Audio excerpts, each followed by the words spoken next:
Sabi nila na na-rate na sila 2012, 2013. Bakit 2021 lang sila umalis? Actually, kilala namin yung nag-accusa kay Pastor. Sa una kami na parang same batch kami. Halos kasabay kami nag-full-time. Halos kasabay kami nag-worker. So, kilala namin sila. At unlike sa akin, more sila nagstay dito sa Pilipinas. Ako kasi nag-worker ako, nag-missionary ako abroad.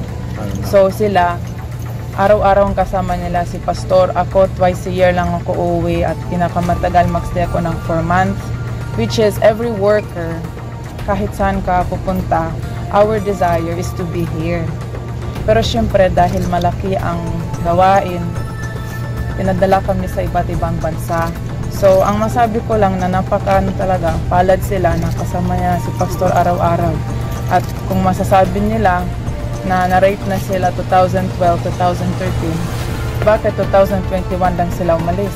Which is hindi na siya ma-reconcile ang kanilang statement. At nagbalik-balik At nagbalik-balik sila. Sabay kami umuwi sa Ukraine. Nag-concert kami doon. Nag-invite silang